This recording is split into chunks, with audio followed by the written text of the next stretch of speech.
Have you ever experienced a Georgia LSU game between the hedges? I was a part of something that was so great the tailgate started on a Wednesday. $100,000 fine to rush the field. Man, I guarantee you this. Let an upset happen in the SEC. Man, they gonna pay that. We gonna make that back in 10 minutes. Yeah, Come on. What's good, what's poppin'? I say what's good, what's poppin'. Hey, what's good, what's poppin'? I say what's good, what's poppin'. Hey, what's good, what's poppin'? What's good, what's poppin'? Hey, what's good, what's poppin'? What's good, what's poppin'? Poppin'. Poppin', what's poppin'? You gotta slow it down. Poppin', hey, what's poppin'? I said, what's poppin'? Hey, what's good, what's poppin'? What's good, what's poppin'? This right here? This right here? Hey, you right there? This is my go-to snack, the wonderful pistachios. They call it the don't hold back snack for good reason. These ain't your regular pistachios. I'm talking flavors like honey roasted, chili roasted, and jalapeno lime. And each serving has 6 grams of protein and 0 grams of regret. You want a classic crack of the shell? Go with the in shell. Prefer no mess? Grab the no-show bag and you're good to go. Whether we're in the studio, traveling, or just need something quick, this is always in the rotation. So don't hold back. Visit wonderfulpistachios.com to learn more about this don't hold back snack. Yo, what's good? What's poppin'? What it is, what it ain't, what it could be, what it should be, what it will be. Man, I'm here with another episode of this week's Hot Take. And I got a hot take for you. You dig what I'm saying? I can't do my hot take without my player, my partner, my player, my round. Peggy!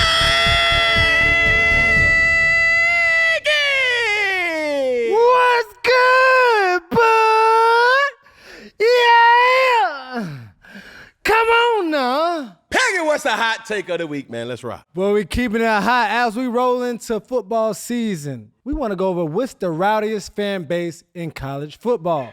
Everybody undefeated right now, Peggy. It's an exciting time. It's an extremely delusional time, It too, is. for a lot of Everybody fan the bases. champion. This is Everybody. our year. So, as we talk about the average attendance in 2024, they have none other than the Michigan Wolverines at the top of the list with 110,548 attendees in a game. So they have the most people to show up. Penn State next with 108, Ohio State with 104. Then we get into Texas A&M at 102, Texas at 102. Then you have Alabama and LSU. You have Auburn down here at 88. Hello? Michigan has the most attendance. But Cam, does that state that they're the rowdiest crowd in college football? Leading in attendance and leading in loudness is two different. And I was going to ask you that. Does the bigger stadium mean bigger fan base, a bigger platform, a bigger game? No, what them decimals talking about?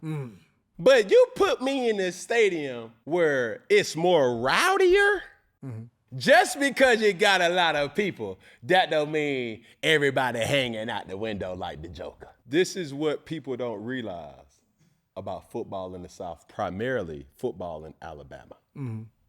Okay, I remember this was roughly last year. Matter of fact, earlier this year at the Super Bowl. The individual came in, sunglasses, looking the part. He shifted the whole aura on stage at first take when he walked up. The young man that I'm talking about is Coach Prime. Okay. We got into our discussions, and at that particular point in time, the draft hasn't happened, so, we was having a multitude of different topics.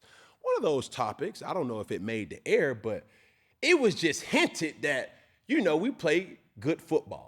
And mind you, he's mentioning the football in Colorado. Colorado, I was yeah. like, well, I said something along the lines, Colorado football and SEC football is two different brands of football to that degree. Yeah. Well, Coach Prime says to me, it ain't no different. Football is football. I said, oh. To respect the time and the sensitivity, this wasn't the time to have that argument. Yeah. Fast forward 6 months, Yeah. I got time. You got time that day. Coach Prime, No problem. with all due respect, I need to let you know something that you probably already know.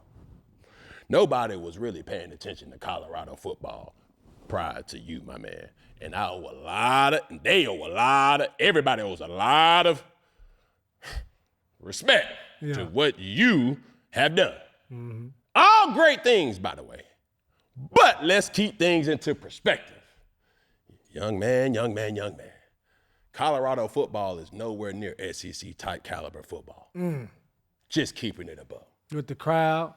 Not even remotely close. You remove Deion Sanders out of Colorado. And they play at Colorado That State. And it's just a football game. They play Nebraska and It's just a football game. Yeah. That shows you the importance of who Coach Prime is to this sport of college football. Yeah. Now, you just can imagine what a Deion Sanders in the SEC would look like. Similar to like a cachet of like a Lane Kiffin. I like Lane. Lane is like a cool coach. I done heard some of the players from C1N go down there and say, yeah, they got high respect for him. And, I'm like, okay, cool, right? But to the point of why it's different, do you know the state of Alabama does not have no professional sports in that state? So it's shut down. They do not have any of the 5, and I would say 6 major professional sport or sports leagues. No NFL, no NBA, no MLB, no NHL, no MLS, and they do not have a WNBA team.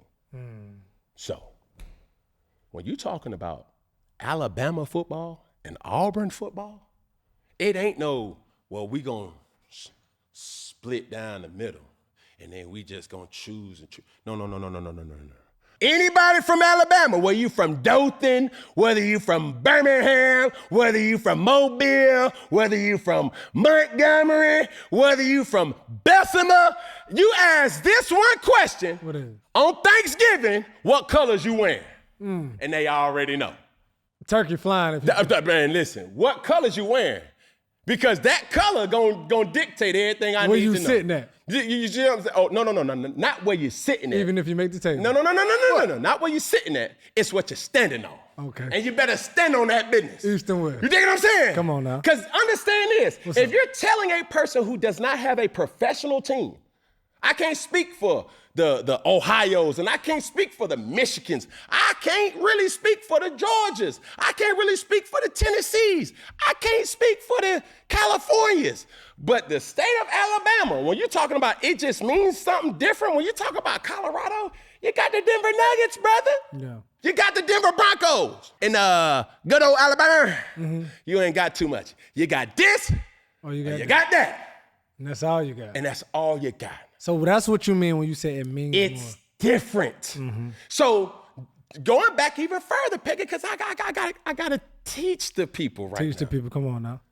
One of the happiest days of my 20s was a summer day when Coach Gene Chizik, Coach Gus Malzahn, Coach Curtis Looper, and Trooper Taylor pulled me aside from our workout and said, hey, we need to talk to you. Now, granted, this is the new me. So contrary to what Paul Feinbaum will mention and say about what Cam was and Urban Meyer was, like, listen, I had changed. I had went up under the hood and changed a lot of things. I had changed the carburetor. Come on now. You know what I'm saying? I went and did a tune-up. I went to JUCO. You know what I'm saying? I worked on myself. Paul? I worked on myself, Paul. You still kicking me down 16 years later, but needless to say, there we are. When I got that touch on the shoulder, said, hey, man, Coach Chizik want to talk to you. I was shocked. I was like, hold on. Whew, what did I do? Yeah. He said, man, we want to make you, and we want to announce it to the team that you're the starting quarterback for Auburn University. I said, oh, thank you, Jesus. Whew. Good news. It was a sigh of joy. But this is the words that was uttered to me by Coach Gene Chizik that I'll never forget in my life. What is it? He said, Cam, the 4 most important people in the state of Alabama are as follows, in no particular order. It's the head coach of Auburn. It's the head coach of Alabama. It's the starting quarterback for Auburn, and it's the starting quarterback for the University of Alabama. You're one of those four. So when I give you these keys to this Ferrari, please understand what comes with everything when you turn the key to that ignition. And boy, it still gives me goosebumps to this day. So when I'm having an argument with an individual that has a fan base that has, or a part of other fan bases, I'm saying, nah, bro, it's just a little different. That's what it means more. Like it just means something. Like, call them crazy, I call them rambunctious, beautiful people. And they gonna scream and shout and let it all out. I said and scream and shout and let it all out. I'm singing, whoa, whoa, whoa, whoa. I'm trying to tell you. So for anybody that's in the Big Ten, anybody that's in the SWAC, MEAC, ACC, Pac-12, Big East, all I'm naming them all. It's just a little different, bro.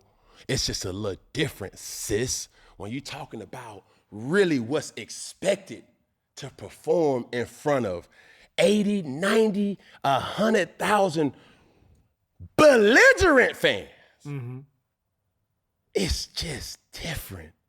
And that's what people don't understand about the nucleus of passion that people in the deep-rooted South scream and holler for. So I got two questions. Number one, since you're right there talking about it's just different, as a player, what do you see in an SEC stadium as you go on the field, as you look into the crowd? Listen, bro, not all fans make it to the stadium.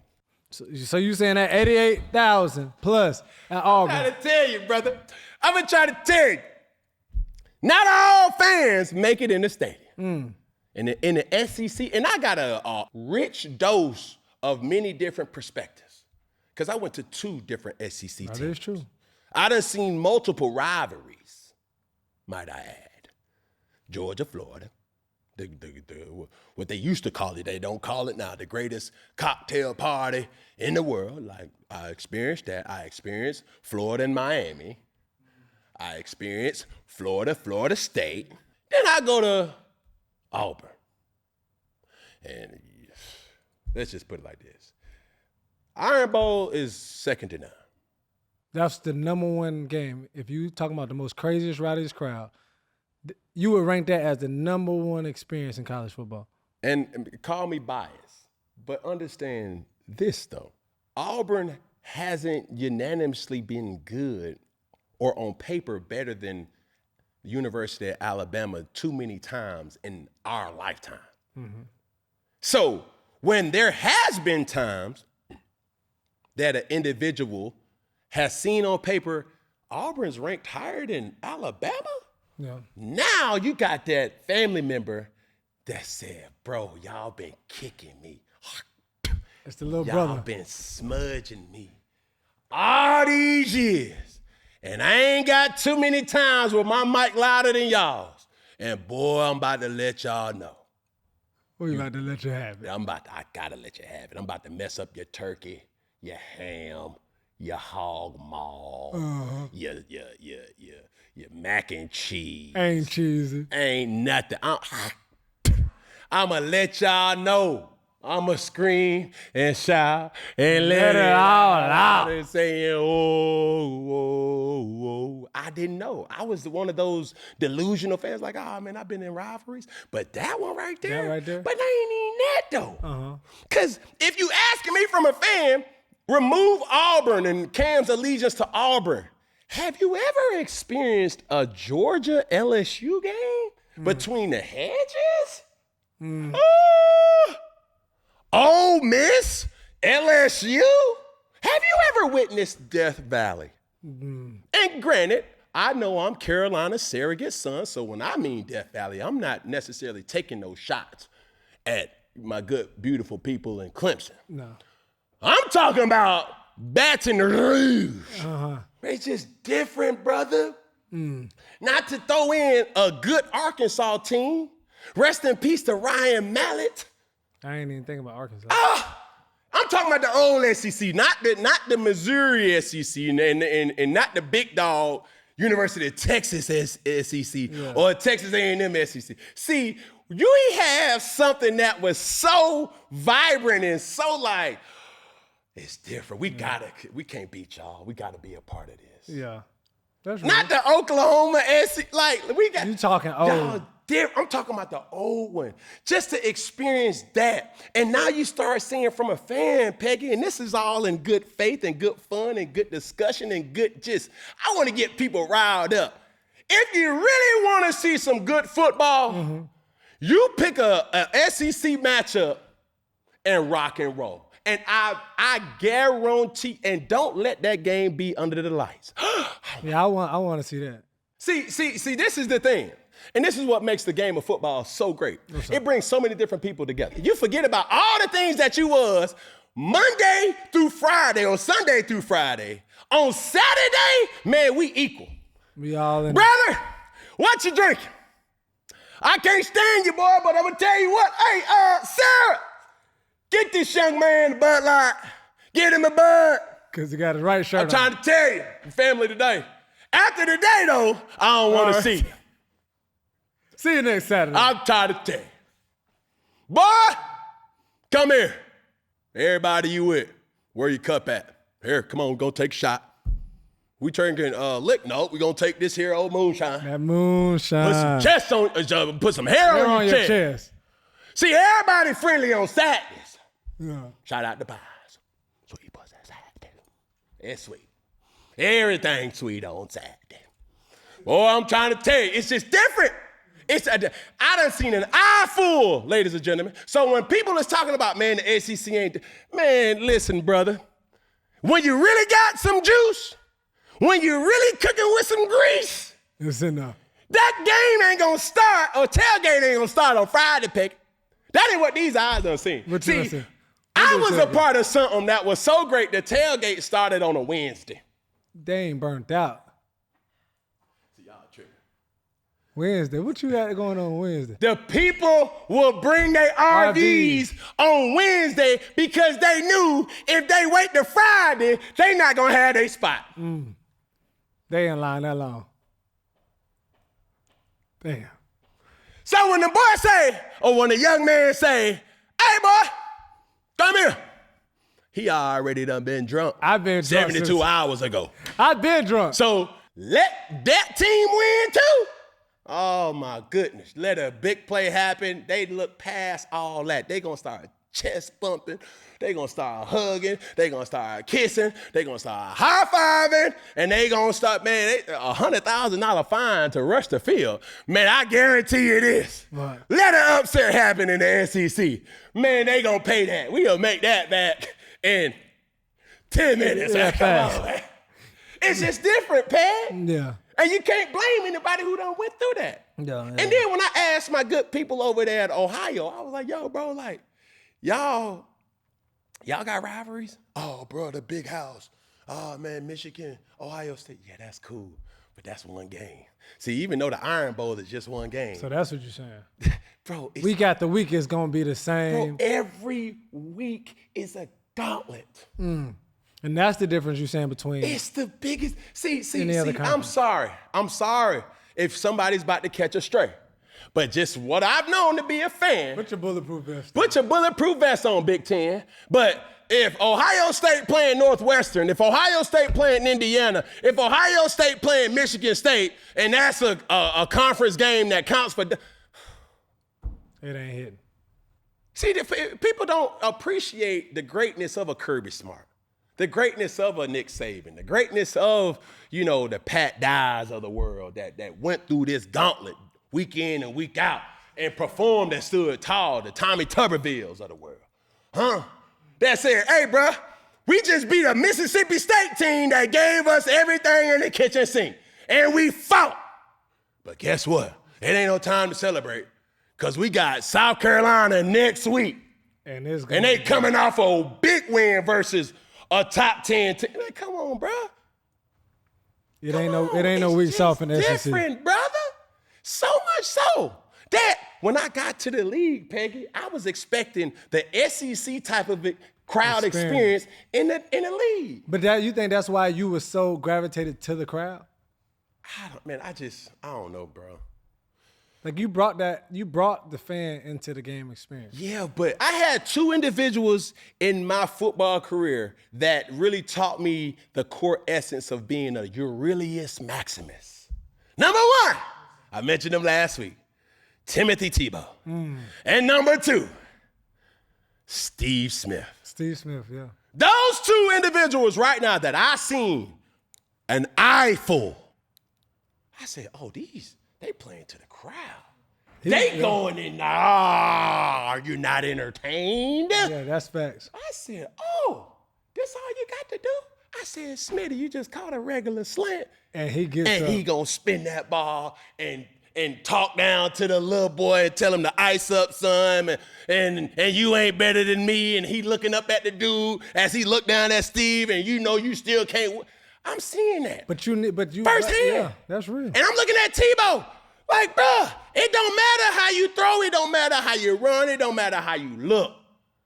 Tebow, you only ran for a yard. Yeah, but it was 4th and 1, though. It was 3rd and inches. It was a gotta have it moment. And I'm telling everybody as I run off the field or get the next play, and I seen how the crowd responded to that. Yeah. So, of course, when somebody tells me, Cam, act like you've been there before, hey, coach, hey, fan, hey, person who's critiquing me, I'm saying I had two individuals. Blame it on Timothy Tebow and blame it on Steve Smith because I love how the crowd responded to them.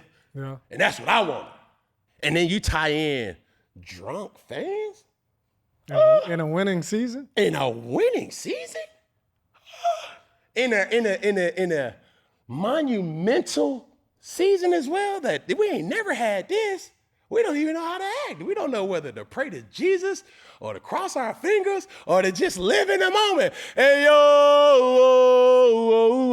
it's like, bro, you were just in the maze right now. You in the sunken place. Like, I love it here. Those are two good people. That's a good one. I'm telling you, Peggy. Yeah. I'm telling you. I haven't seen Tim Tebow play, but for seeing Steve Smith play in Carolina before you got there, it was a place we went to the Super Bowl, but even before then, it just made you like, dang, if he that excited, I know I got to give it up. Man, so that was I got to real. give credit what credit due, bro. Yeah. I seen them at firsthand. Mm-hmm. So when everybody get to seeing me and the player that I became to be, and I'm celebrating and I'm dabbing and I'm Superman, it's like, bro, blame it on them two. Because I looked up to them from afar. I respected their game from afar. Yeah. You see what I'm saying? Yeah. So it's so much that you have to be able to take away from it. It's like, bro, what I done seen, it's different. So give me this. Give me your top 3 all-time matchups where you will receive the rowdiest fan base. Give me your top 3 games. Don't have to be SEC. It can be SEC. It doesn't have to be Auburn. Give me your top 3. I'm removing Auburn out of here because I don't want to be subjective. Okay. You dig what I'm saying? All right. I'll tell you but they gotta be both good. Something. Give me. They gotta. But I'm because if you're not winning, it's like the Egg Bowl is a dope bowl. Who in the Egg Bowl? Mississippi State and Ole Miss, or you got Ole Miss and Arkansas. Like, Are they gonna crack your top 3? Listen, they may be going on honorable mention. Okay, honorable mention. So your top 3. All right, here we go. I'm gonna go. Hold on. And this is Cam's top 3 rowdiest game. But Peggy, I'm telling you, and I'm not trying to protect myself. I'm talking about what I would want to see today or ever. Forever. And like Pat, they've already. Forever. Okay. The number one game that I wish I would have experienced as a fan was Joe Burrow and Tua Tagovailoa's Alabama team. They played in the regular season. You talking about a can't miss game? I want to see that game. That's Alabama number one. That's not answering the question right, but I'm just saying.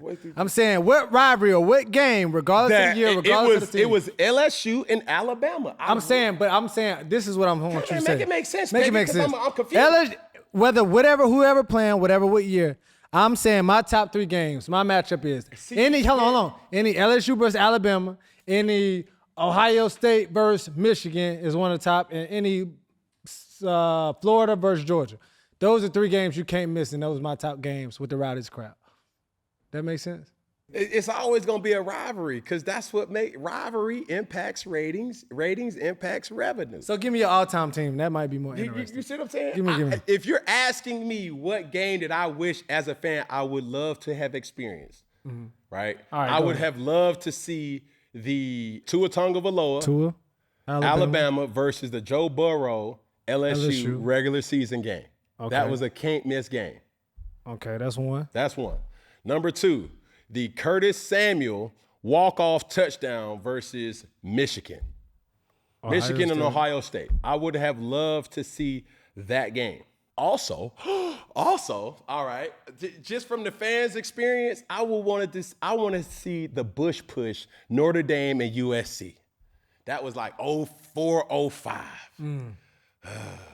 You going deep in the bag. I'm in my bag. So you not just SEC. No, I can't do that. I owe a service to the people to let them know, like, bro, I'm a real fan, bro. Okay. Like, I'm a real fan that I'm standing on. And I know, like, hold on, I could just be, isolated to the SEC, and that's cool. Or you got another honorable mention.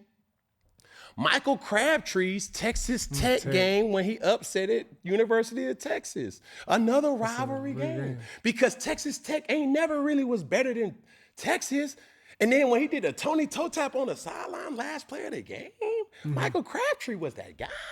All right, real. Blitz this. Talk to me. Top 3 conferences with the biggest or best the Rowdies fan bases. I know you're going to go SEC number 1. SEC Who number your 1. 2 and 3?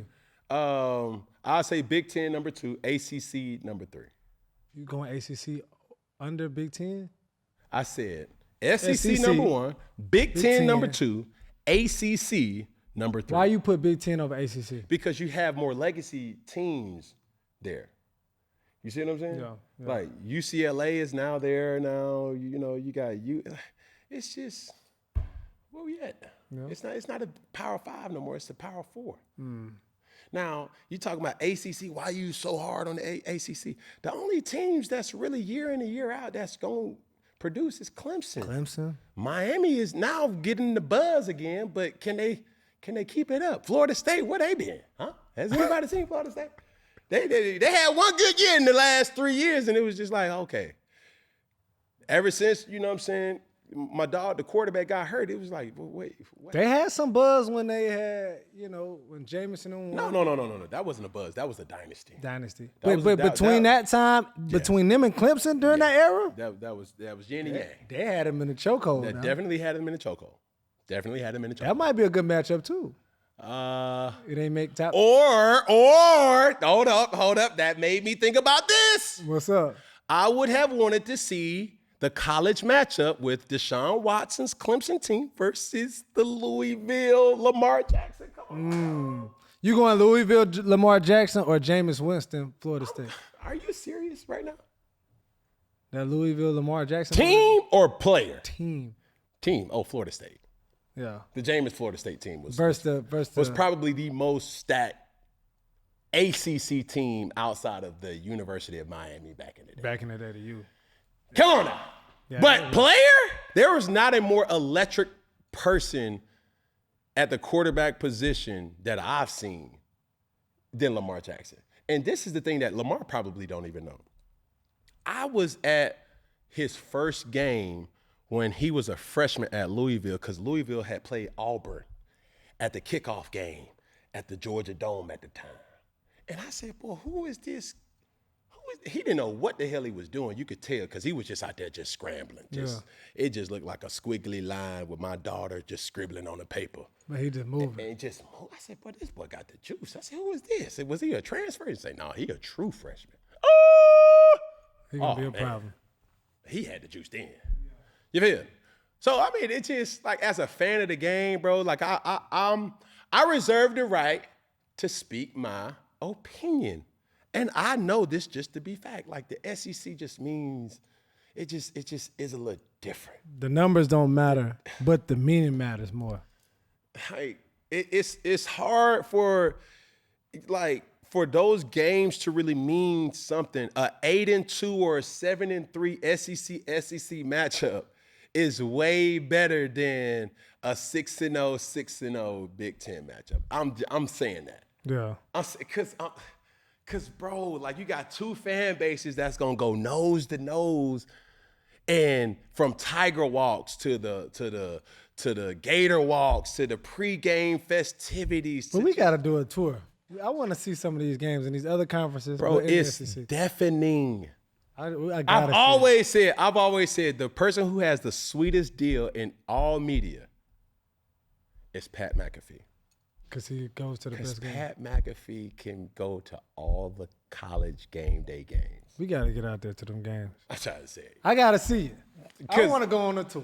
Bruh. And this is the thing that people forget. You know, God blessed me with a lot, but I was popping way before I stepped into the league. What Jesus say? I'm your favorite rapper's favorite rapper. Hey, I'm your favorite trapper's favorite trapper. Hey, I'm your favorite professional player, favorite college football player. I'm your. You don't got the same ring, but I understand what you're saying. It ain't rhyming, but it's on timing. I got you, brother. I got you. You gotta understand where I'm coming from, bro. I ain't gonna let you fall. I'm your favorite player's favorite player. There you go. Huh? There you go, player. I'm just keeping it a buck, bro. And when I see these kids now, bro, it's so much relatability, dog. And it ain't to talk down. It's just like, bro, I've been there. I got one for you. Talk to me. I can't. It ain't for today, but I got one for you. Who in college overall had the game in the chokehold the most as a player? Johnny Manziel. Not even close. We'll talk about it. No, let's talk about it right now. Next time on Dragon Ball Z. Man, college football right around the corner, man, and I'm giving y'all suckers. We got 2 hot takes. It's 72 hours to get y'all game in play because I'm in the lab. I'm in the lab. These thumbs, they resting. But when they come back, it's over with. It's over with. But Johnny Manziel at Texas A&M had a run like no other. Reggie Bush. But you just said Lamar was the most electrifying player. Yeah, but that's not a chokehold. That's the difference. We gotta break. It's gonna be some time because we gotta break down what we mean by it. I can't peg it. Like you gotta understand. I can sum this up right now. I know, but we got so much good content. I got you, baby. This is you have to understand when you come to 4th and 1, man. I'm fresh off vacation, baby. I'm giving it all you got. I'm charged, supercharged. Man, my battery green. Yeah. I'm telling you, in a paragraph or less, why Johnny Manziel had the game on lock. Number 1, he was white. Number 2, he was at a prominent university that had some manyan to back him, right? And he was a unicorn. A unicorn being what? We wasn't used to seeing a white boy run around like that, man. It had some soul. It was just doing like this. He was telling y'all, man, I'm getting to this manyan. I've been telling y'all. I ain't lying about it. I ain't lying. Don't bring your girlfriend around me. Don't bring your wife around me. And definitely don't bring your daughter around me. Because I'm sniping everything. I've been shot. Now, Reggie Bush, he was in Hollywood with it, man. Yeah, he was in Hollywood. He got more clout than, who was that? LA didn't have no football teams then. That was the football team, baby. At that time, San Diego Chargers. Then they had the St. Louis Rams. Hey, come on, wasn't nobody in LA. He was VIP over the celebrities in the club. Man. He was the celebrity. Come on. Reggie. So you're talking about them two? You think them two over Tebow? Hold on, bro. Bro, I got some intel. Let me tell you why I'm going Tim Tebow number 3. Because when you hear stories like this, it's hard for me to put anybody over a Reggie Bush after this. In a dorm room or an apartment or a condo, being an active player for the USC, University of Southern California, Trojans. Before you could get money. Roommates at the time, Matt Leinart and Reggie Bush. Reggie Bush was dating Kim Kardashian. Kim Kardashian was at the dorm or apartment, and Matt Leinart had Paris Hilton.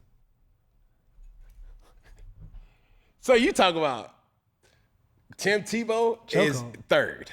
But the thing is, I would say this though. I would only say respectfully. This. Respectfully. That's real. Respectfully. That's real. And now when you hear Johnny Manziel stories where he's like, yo, I'm catching private jets to go at courtside at the Dallas Mavericks game, and also I'm going to get flew out by Drake, partying with Drake and flying back for a practice. At 19, bro? I can see that. Because I was thinking about, I'm like, well, longevity, when you think about Bush, Liner, like the Bush era, they had longevity in college. Even when you think about Tebow, he had longevity of being the man for multiple years. When you think about Manziel, I mean, he had, what, about 2 years of just... Manziel had 2 years. Reggie Bush probably had the game in the choke for 2 years. Now, I would say, witnessing it firsthand, Tim Tebow had the game in the chokehold for 4 years. Yeah. Well, he came in with... He had so much buzz. He had so much buzz as a freshman. As a freshman, he had so much buzz. Like, he was... As a backup, as a glitchy player, as a package player, he had more cachet than the starting quarterback in Chris Leak. Do you think, hold on real quick, do you even think because Chris Leak won that national championship, do you think they gave him the credit that he... No. Because I'm like, y'all act like Chris Leak did not win. He started the era. Chris Leak threw the prettiest football I've ever seen. Shout out to Independence High School, Charlotte, North Carolina, to be exact. Man, he had folk. You know how everybody now, like, they try to drag the toe. Yeah. Man, Chris Leak was bringing the ball back this far, and he was really like, it was crazy. What they say, the spin rate. Oh. The spiral, you can see the eye of the football. It was crazy. And then when you ask the receivers who played with Chris Leak, they was like, bro, he threw the most catchable football. It was just like air floating in it. Like air, just boom, just hold your hands out. It's there. So, yeah. I know we've been going for a long time, man, we went right. I'm just excited. College football around the corner, College football is here. It's here. I think the football game gonna give us enough kind of push and excitement to hold us off at bay. Yeah, on the sticks. You dig what I'm saying? And then here comes Labor Day. And there's going to be some folks out there that's going to hit that harsh reality that my team is still the same team from last year. They're going to have to hit that bottle. Got somebody. Is that it, Peggy? Man, that's it. Hope y'all like that one, man. And it is what it is. One finger. Yeah. Okay. I said one finger. All right. The pinky. Can't forget thumb. All together. One love. You dig. And it's a wrap.